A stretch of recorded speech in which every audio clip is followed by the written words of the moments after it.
Hey there, I'm Alyssa, and this is Speak Brown Girl, where we speak our truth on Black women, relationships, and religion. I'm a divorced mom of three littles, a digital marketer, and a theologian. I'm a feminist, womanist, and a strong Black independent woman. I like my comedy sarcastic, my traveling frequent, and my dancing a little hood. And I'm Starr, a nonprofit professional by day and a real estate entrepreneur by night. More importantly, I am a new wife, a sister, a daughter, and a friend, connoisseur of spicy food, good coffee, and Black culture. I stand for the gospel, Black liberation, and head wraps. I am unapologetically a Black Christian woman. And I'm Marvy. I'm a senior administrative assistant, actress, and woman of God. I enjoy game nights, exploring new places, meeting new faces, and anything animal related. Black music, culture, and church are where I find the most joy. Thank you guys for joining us on season 2, episode 9. But before we get into today's topics, we do want to remind you that Speak Brown Girl is now on YouTube at Speak Brown Girl Podcast. Be sure to like, subscribe, and share this video. And if you're a new or faithful podcast listener, don't forget to rate or review our show. So today we have a really good episode for you guys. Our topic of the day is how to deal with negative friends and family during this holiday season. But before we go to our topic of the day, let's go with Starr on In the News. Starr, what do you have for us? In the news today, we have a restaurant owner going off on restaurant guests for twerking in the restaurant. So what we're going to do, because we all haven't watched the video, we are going to take a second to watch the video live, and then we'll tell you guys what we think of it. So Black people can have somewhere nice to go to, okay? Somewhere where we can feel good about ourselves as a... Come on, stop the music, please. Somewhere where our people can feel good about ourselves as a culture, okay? Yeah. No, real talk. And so all this twerking and shit, take it to Prime, take it to Pink, don't bring it here because we're a restaurant. And so beyond that, 75% of my customers are ladies. And I'm on men to show respect for themselves for how they carry themselves here. So how can I tell the men to respect themselves and you guys are twerking on glass here? If you want to do it, get the fuck out my restaurant. Because I did it for our people and I did it for our culture. So don't do it now. Don't do it again. I don't want to hear it. If you don't like it, get out because I don't need your money. I need to provide something for my people. And don't do it again. Thank you. So I'm not gonna go. Okay. Wow, sir. So what do you ladies think of that?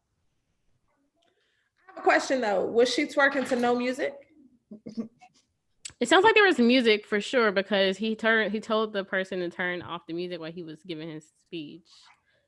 I read somewhere that potentially like they were dancing or twerking or whatever, they were told to stop, and then they kept going or something like that, which made him come out there and hadn't do his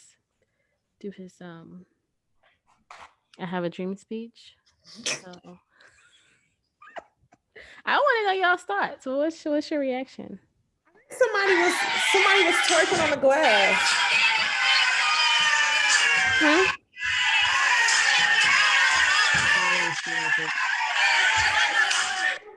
She was twerking on the glass.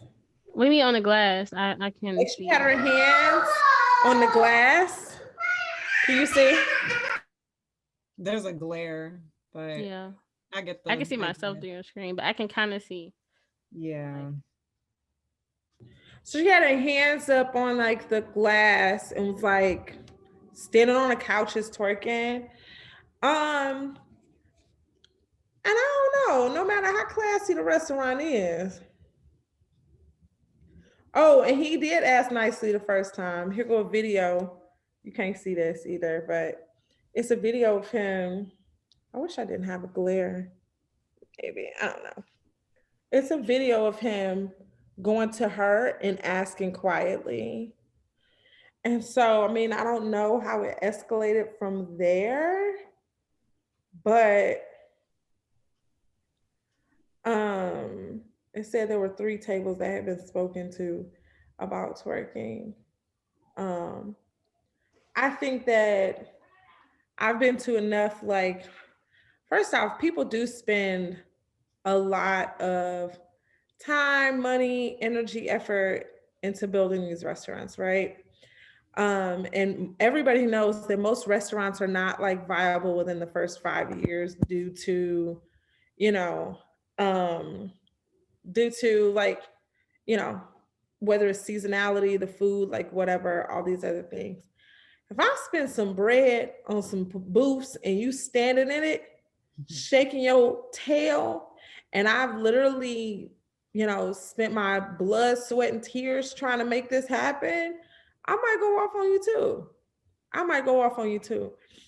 Um, but I mean, I've been to a lot of the restaurants that I been to where it's twerking, they allow twerking. So, but even I've been to Fin and Feathers in Atlanta. I've been to BQE. I've been to um, Hill's Chicken and Ice Bar. And even though like they have pretty good food, like, but people come for like the music, the drinks, and the dancing. And it's no dance floor. You dancing in your seat, but I've never seen anybody stand up on the seats and like, you know, twerk. But I mean, I don't know. I don't know. I know I would have been pissed because that's a lot of money and you standing on some dang on booths. But what you think, Mari? I have a lot of issues here. Okay, so yes, I get that you have this restaurant and you don't want your place getting mashed up and you don't want like a certain reputation. Okay, I get all of that, sir. I get that. I get that you ask a few times. Okay, I'm gonna give that to you.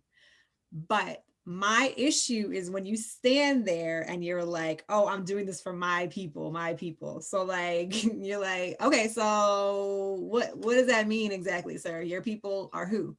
Who are your people? Are these Black women not your people?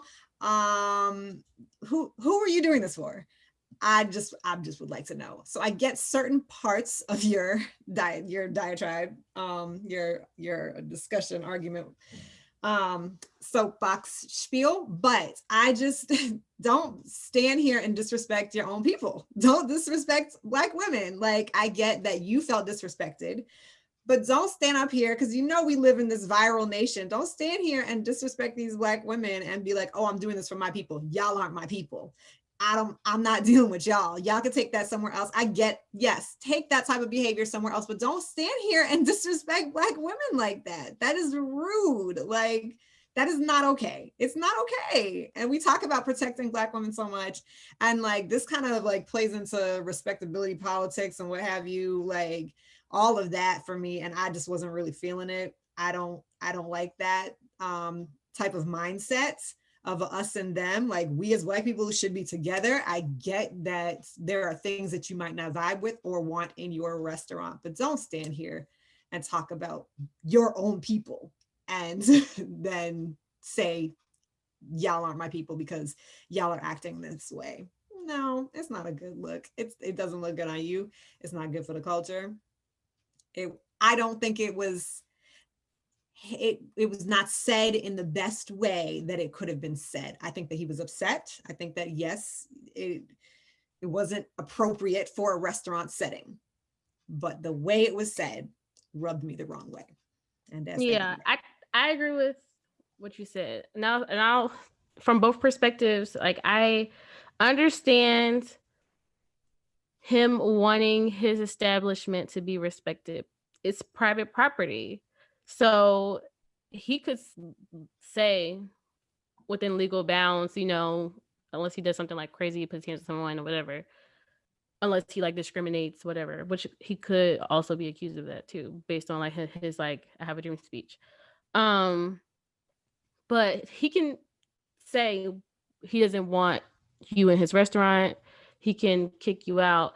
My issue is that as a restaurant owner, so if we change the context to a white restaurant, which means every other restaurant that's not Black owned, like any restaurant you could think of, chain restaurant, if there was white people in that restaurant who were dancing on the tables, whatever, they would not stop the whole restaurant and have this whole speech about how what they're doing for white people and how they're trying to do this for white people and how they are essentially like bringing shame upon white people because because white people's faults or flaws don't affect the identity of all white people the same way that Black people feel like they have to, like you said, this respectability politics is like we have to act a certain way. It doesn't have to be about race. If those particular customers were causing problems, then you go up to those particular customers like you did, you ask them stop. After that, you call security or call the police or whatever your means are. You quietly, you don't need to disturb. If it's not everyone, you don't disturb my meal with that. That is not professional. As somebody who used to work I worked in 3 different restaurants. I cannot imagine any other restaurant manager owner stopping the whole restaurant to give a speech because of some customers. They would kick those customers out, handle those customers, and then go table to table and apologize to the other customers because their meal was ruined. I didn't come here for a civil rights or a march. I came here to enjoy my meal with my party. So don't interrupt my meal, talk about turn off the music, blah, blah, blah, so you can give this speech. And I feel like it was condescending as well from the standpoint of like, well, I do this for my people. Like you said, like this my people thing. It's like, your people also twerk. I don't get like, and your people also get drunk and probably, have too much to drink. And your people also might need to be asked to leave if they are not abiding by your rules of your establishment. But then to I feel like making it about the entire Black race is where for me, I feel like, and the part about like my establishment is made up, or my guests are like 70% women. How can I ask men to respect women if they don't respect themselves? Twerking don't mean I don't respect myself. Exactly. You ask them to respect me, and I can do with my body what I want to do with my body. Quite a bit. You feel me? Hmm? Because your girl twerk quite a bit. You feel me? Right. So him saying like, then you made it about even more about respectability politics, because it's not just about the rules of your restaurant. What your point, your opinion stops at the rules of your restaurant, your establishment. But when you start talking about them respecting themselves, no, that's not your lane. I didn't come here to enjoy my meal over hearing you tell me what respecting myself and my body looks like as a woman, and you're a man. And how I choose to operate in my body does not give anyone the right to disrespect me. Regardless, if I want to twerk, that don't mean you can come touch me while I twerk. I twerk here. You stay there. So I don't get the argument. Like, I don't see the correlation. He was having too many conversations based off of one person or one party or a couple parties that he just needed to ask to step out. But I thought it was unprofessional, and I feel like I dislike when Black people always do that. It's always like, well, as Black people, we got to be kumbaya. But like you said, especially when it comes to certain things, with Black women, it is looked upon negatively. You know what I mean? I am so tired of people. Twerking is not synonymous with self-worth and self-esteem and who you are as a person. It's literally me dancing, expressing myself in a way that I see fit and not having anything attached to it. But it was like, he sounded like a bitter baby mama. He sounded like a bitter baby mama or something like that, where he was just like, going off or whatever. But that's kind of like, I understand where he was coming from a business owner perspective, but stop making some of the things that Black women do anti-Black just because we do them. If it were a white woman dancing, it would have been a completely different situation. And her self-worth and who she is as a woman would not have been questioned based off of the color of her skin. And we could have been doing the same damn dance. So I definitely understand where you're coming from there. And I didn't even think of it like that. That was the first thing that I thought of. But like, again, I'm more on the conservative end when it comes to like twerk. I'm not a fan, mostly probably because I'm bitter because I can't do it well myself. But I'm not a fan of just seeing people twerk just out and about in like non-dance spaces. But that has nothing to do with how I feel about like us as women as a culture. I'm not going to be like, oh, that woman, you know, she has low self-esteem because she's twerking. But it's just not my preference. And I think that that's not his preference.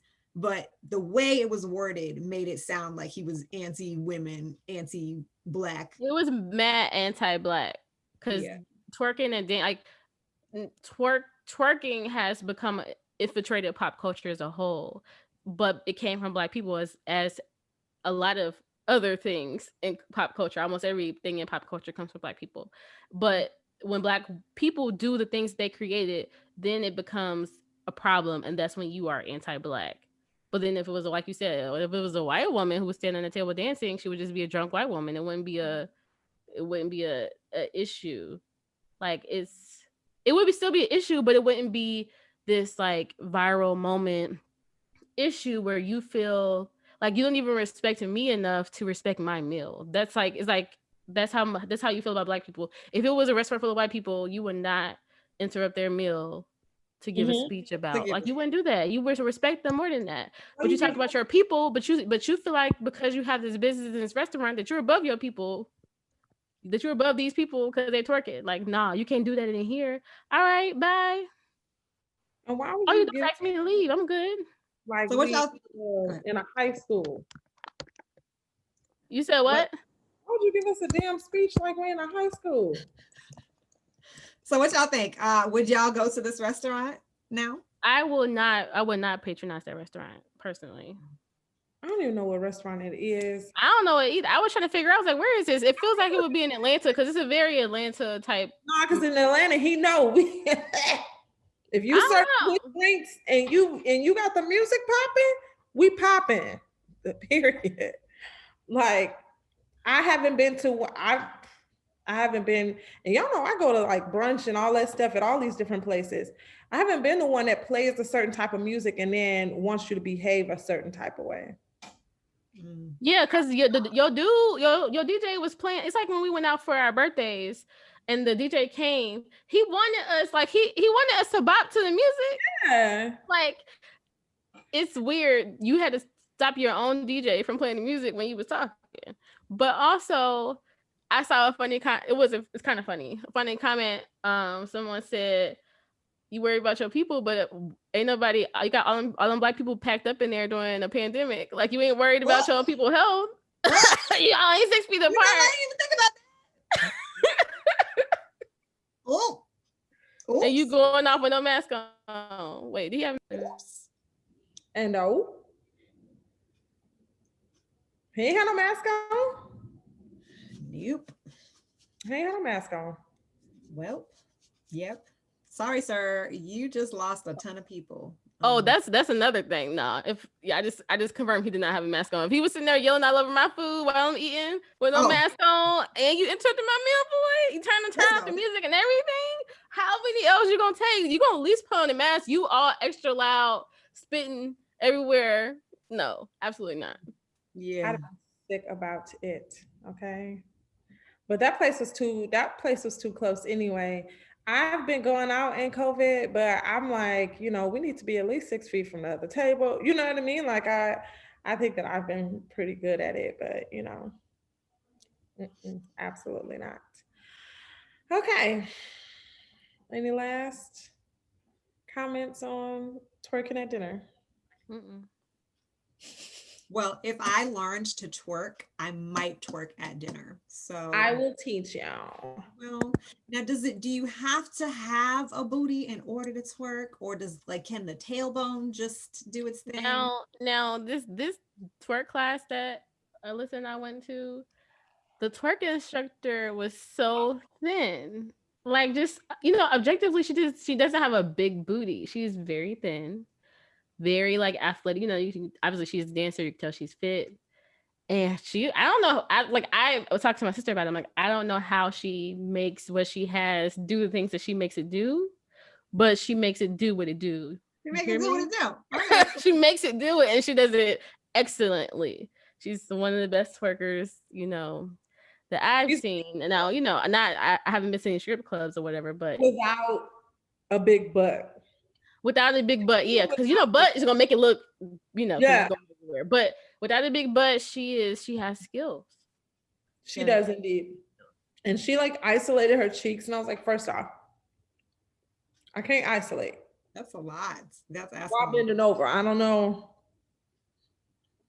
That was me trying. Oh, okay. Can't I do that. saw the lean forward and I was like, Mhm. is it a fart or a twerk happening? Which one is it? I don't know. But moving on into our topic of the day.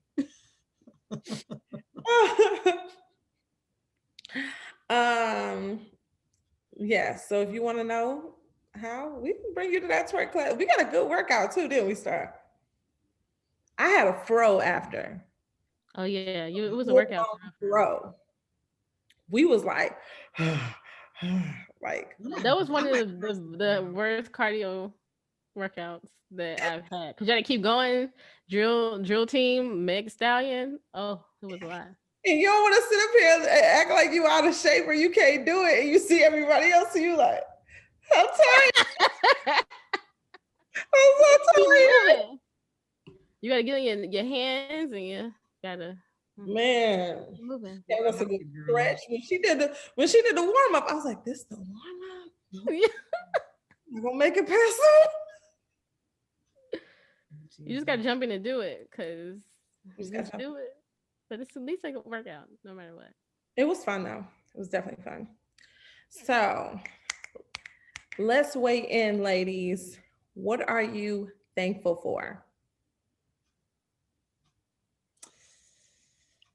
So I am thankful for these Amazon package drivers. Bless the Lord for these Amazon drivers. Bless them, Lord. Like give them a double portion.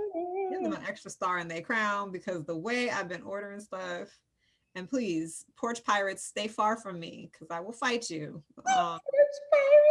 So yeah, no, I'm super, super grateful for these Amazon drivers, and also, just food delivery people in general. Like, I feel like they used to get a bad rap, but now they like the hometown heroes out here. It's like, yo, nah, these are frontline workers. Like, put some respect on that Domino's car.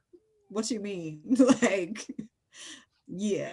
So I'm super grateful for the people that put their lives on the line literally every day so that we can have these like conveniences of not having to put ourselves out there. So yeah, of course I'm thankful for family and all of that, but that was just the one for this year in particular, for 2020, that I really had to give God thanks for. We know Thanksgiving has passed, and we're still in a season of gratitude, which we should be every day. But this year in particular, I'm grateful for them. What about you, Starr? I have so much to be thankful for. I'm thankful for my health, especially during a public health crisis and health care.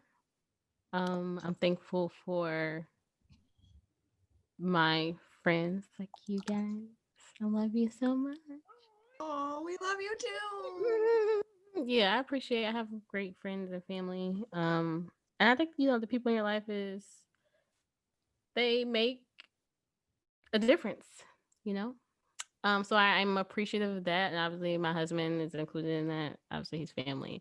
Yeah, I'm thankful for opportunities that I've had this year and the support I've had this year. I feel like considering the circumstances, I'm thankful because I think I've had a strong year.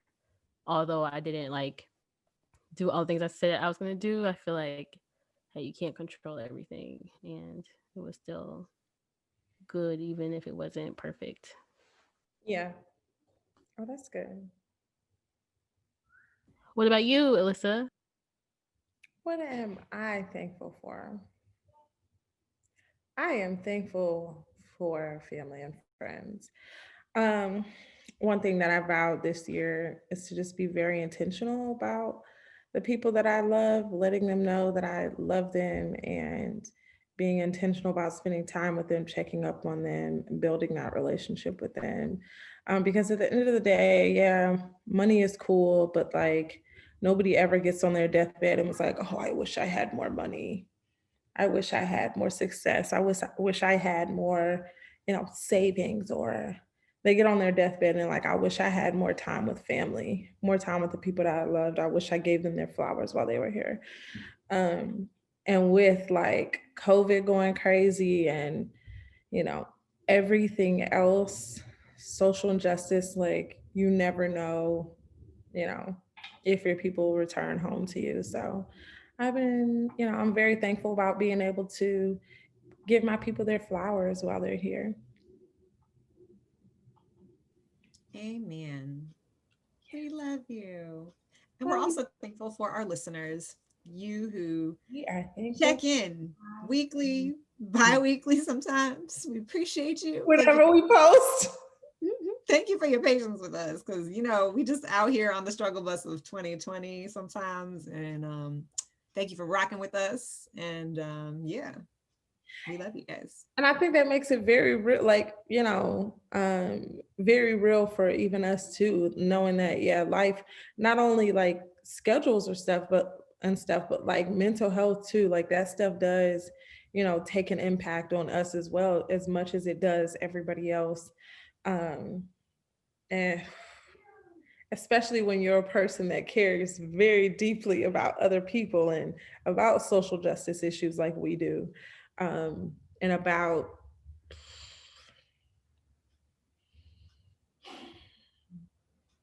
righteousness. So yeah, that was it. Amen. Amen. That was it. All right, so Thanksgiving passed, and we're still looking forward to Christmas, or you may not be celebrating Christmas, but you may be celebrating Hanukkah or Kwanzaa. Is there anything else? Not that I know of, but maybe.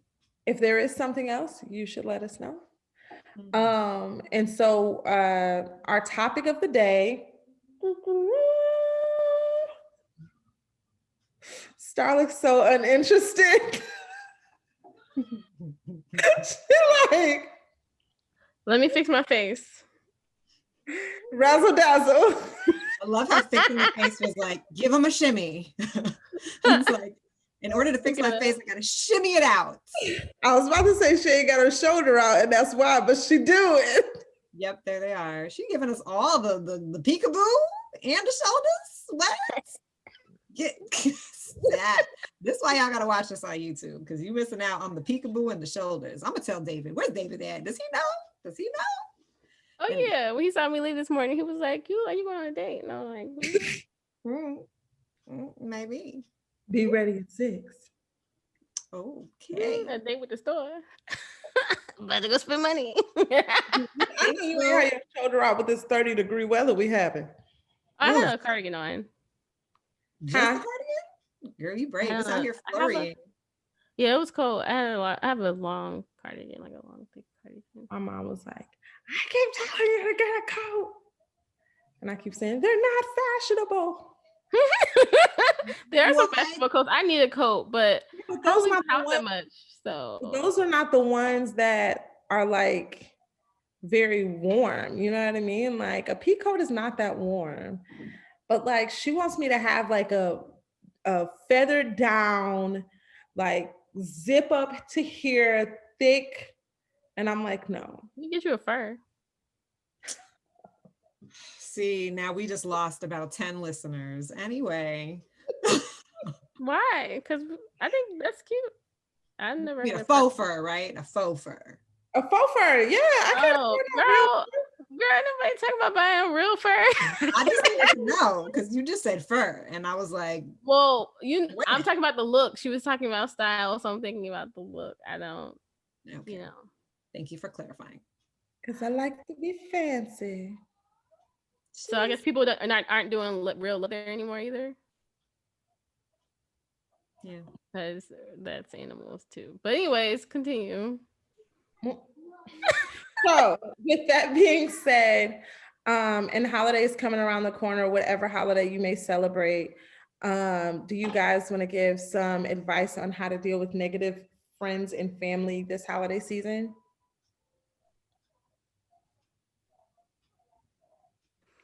I think for me, I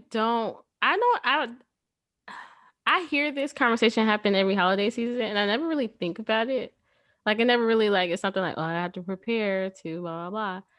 I think because I'm used to my family saying things all the time that is like inconsiderate or rude, and like asking me if I'm pregnant or when I'm having a baby and all that kind of stuff.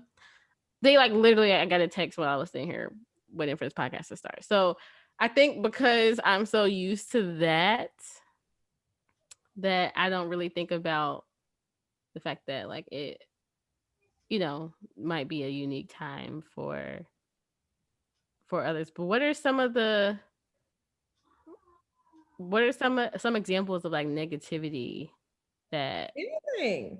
but like Anything. what are some like common examples All right. that So a common example is, all right, I'll give an example. When I went to my to go see my dad in Alabama in September, I showed up and he said something like, "Ooh, girl, you kind of thick." And I said, "Dep, dep, dep.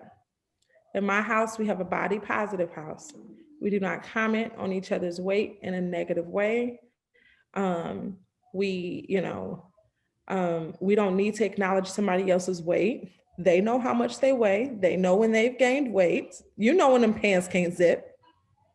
You don't need to comment on it, especially in a negative manner. We encourage one another. We lift one another up. If this is not the space for that, then we will kindly leave. But I don't want my kids growing up with body dysmorphia because their family members commented on their weight, saying that they've gained weight when they aren't really big. You know what I mean? So or that's an even if that being big is a bad thing in general, or that yeah, yeah. weight is a negative thing. And then that conversation, that introductory conversation of saying that we are a body positive household and, all these things led into a deeper conversation with my dad that then said, yeah, growing up, you let my other sisters stay asleep and you woke me up at 6 a.m. every morning and made me run the track.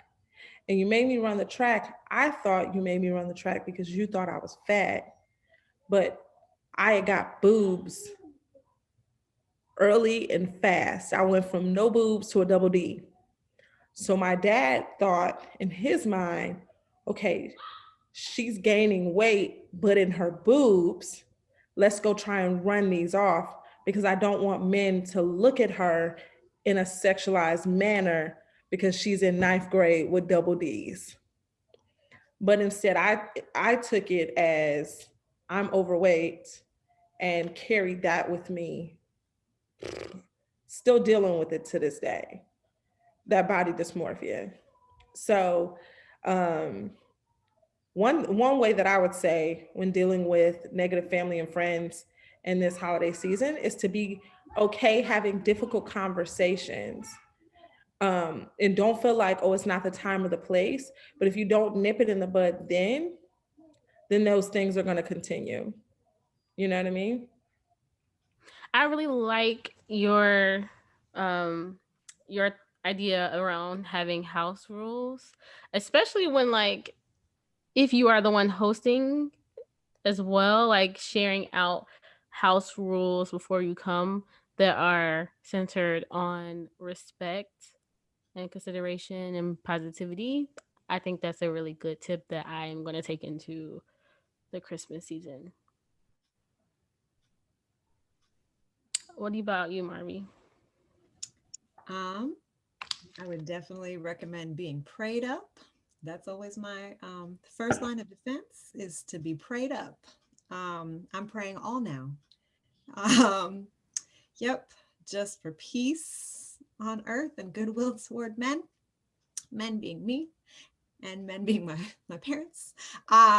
Yeah, no, that's definitely the first line of defense for me, is really going to God and just being like, Lord, you know my heart, you know what the tendencies are, and I want to go into it with an open mind and not hung up on past traumas, but I need your help. I need you, Holy Spirit, to really guide me and not have me act out in my anger or bitterness or anything like that. Because it's real. Like, this time of year is very hard to go back into spaces that were traumatic for a lot of people. Like, it's easier when you're far removed from it to just be like, okay, I'm good. And then you go back and you're triggered again, and you're like, oh my God, I forgot why I don't come here, or like, I forgot why this doesn't happen more than like once or twice a year. Oh my God. So really, really assessing where you are to know whether or not, like, maybe I don't need to go home because I'm not in a good place. Like, I don't feel like I'd be strong enough to handle it. Just to be honest with that. Because like, if you're going to have a horrible time, it doesn't make sense. Like, even if it's family and yes, it's Christmas and you all want to be together, don't go if it's going to be a horrible time. If you must go with the intention of like we talked about before, like setting those house rules and letting people know, like, hey, there's some stuff that I'm dealing with. If I find that this is a space where I'm feeling uncomfortable, I might have to leave early. Just know that that's the situation. You know, that's just the way it is right now. You know, framing it in whatever way that is the most loving and caring, because they're still your family at the end of the day, and you want to be respectful, and you also want to, you know, for your own self and for them, because sometimes they're dealing with their own traumas that they haven't dealt with. Like, just let them know, like, this is just where I'm at. So setting those rules, and then also just having people that you can talk to, like whether it's text or phone a friend, like at the table, just be like, help, prayers ASAP now. And then if you have one, talking to a therapist, and maybe having them give you some exercises, whether it's breathing exercises or, you know, whatever you might need to deal with those tough situations or tough conversations. I would also recommend using those I statements, you know, like, when you do this, I feel, when you say this, I feel, and not going on the attack. Because as we heard from this young man in that restaurant, it doesn't really behoove you to go on the attack of people that are supposed to be helping you out or be there for you. It doesn't really work. So coming at from a loving space and just putting it on yourself, being like, I feel this way, I think will be very helpful. And that's about all I got. Just having an escape plan if you need one, and just go pray up. Just to add to that, Marv, real quick, if you are non-confrontational, it's okay to be like, hey, I'm not in a space right now for this.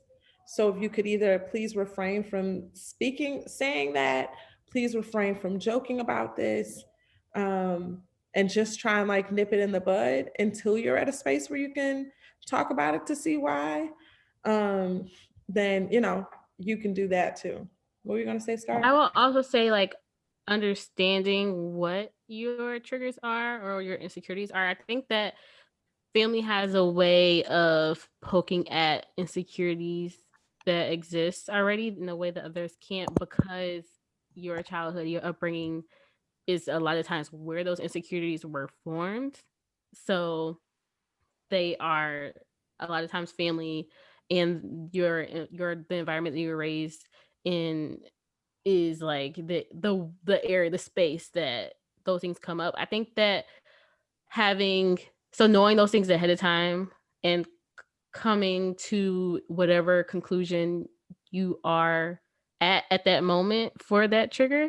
So like, if for example we talked about weight, if it's a weight thing, you say like, at this space in my life, I am happy with my weight and I am enjoying not having to blah blah blah. And whatever your current, and I said current because we are all evolving and growing and we change, and we're still like, it's not a destination, it's just like where you are in that moment, whatever your resolve is around whatever that insecurity might be that may come up in the family space, figuring out what your stance is on that before you go. Because if you don't, then like whatever people say will just start to get in your head and influence you. And it's like, oh, this and that and that. And that can still happen anyways. But the more firm you are in your position on those things, the more you're able to like deflect some of that. And also, like, for me, I'll just walk away from conversations.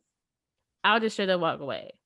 And that might be kind of rude. And that's okay for me because you can't control other people. Like, you can't, even if you ask people not to comment on certain things, not to do certain things and all those things, at the end of the day, you can't control them. You can only control how you respond. And in certain situations, like Marvelyn said, like, you have to have an escape route. And sometimes, especially if you travel for the holidays, you can't just like, a lot of times you can't leave, especially if you're staying there or whatever, but you can walk away from that conversation. And walk away from that conversation might mean that they realize, like, oh, what's wrong with her? Well, they're going to change the subject and start talking to somebody else about something else that pisses them off. So sometimes you just have to remove yourself and know, like, oh, this conversation isn't for me. And or just tell people, like, for me, it's like, you're rude. That was rude. You shouldn't speak like that to people. And especially like a lot of Black families, especially when we're talking about older family members who are kind of stuck in their ways, it's really hard to like have conversations that's going to actually bear fruit in the immediate future, which is why you have to have your own plans, your own resolve, your own escape, because like the likelihood of you like changing generations of, you know, like bad thinking and just trauma and all the deep rooted things that could come with family, the likelihood of you changing that within one holiday season is probably slim. Yeah. I am all about, so I know the thing about me is I know exactly who causes my triggers. I know what causes said triggers. And I know, like, at this point, my hand will go like this. We're not doing that today. We're not doing that today. And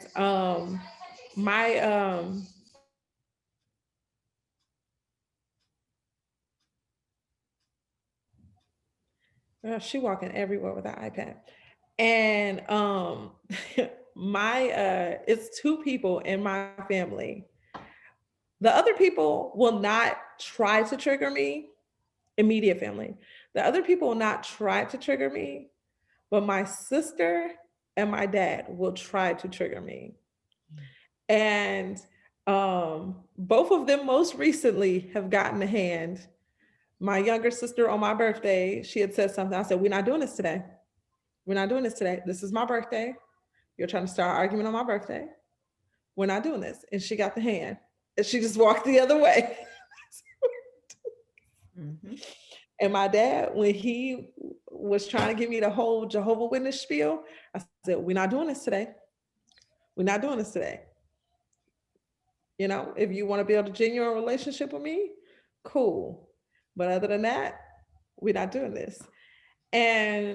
But me knowing exactly where I stand with those people allowed me to be able to cut stuff off. So what you were saying, Starr, knowing your triggers and knowing exactly who's going to trigger it helps you to be able to have difficult conversations if need be. If you can't go to any other house or to a hotel and you have to stay at your parents' house and your mom keeps commenting on, you know, why you're not married yet when it was easy for her to get married, being able to be like, I understand. We are two totally different people.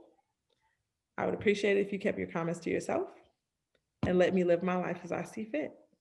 Now, if I'm putting my life in danger, then that's a conversation that we need to that we can have. But if I'm not putting my life in danger, back off, mom. Not my mom. She don't care. But that was a hypothetical situation. But also, guess what, y'all?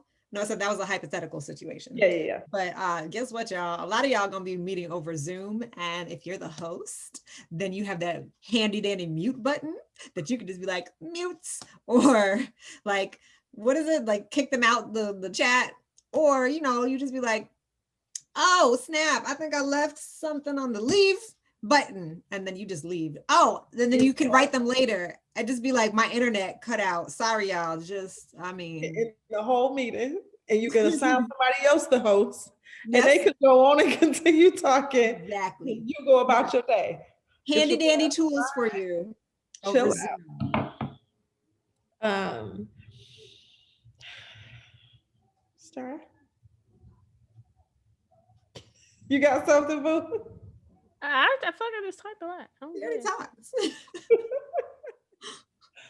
But yeah, honestly, I'm all about protecting my peace. So if I know I'm not gonna have a good time, I'm just not gonna go. I'm just not gonna Listen, go. I'm driving to go see my family, and I did not really put a date as to how long I'm staying, because that is all contingent on how things go down. So I told them I'm arriving the day after Christmas because I have some traumas that I cannot be home on Christmas. So I'm going the day after Christmas, and I don't know when I will leave. I might leave the next day, or I might leave 2 days later, but that is what I have built in to let them know, like, look, I'm not going to stick around for foolishness. So of course I've not said that to them because I respect my parents and their choices, but I also have to protect myself. So I'm driving so that I have a way to leave if I need to. And that was important to me. So I did not choose to fly. And also it's, coronavirus still out here in these streets.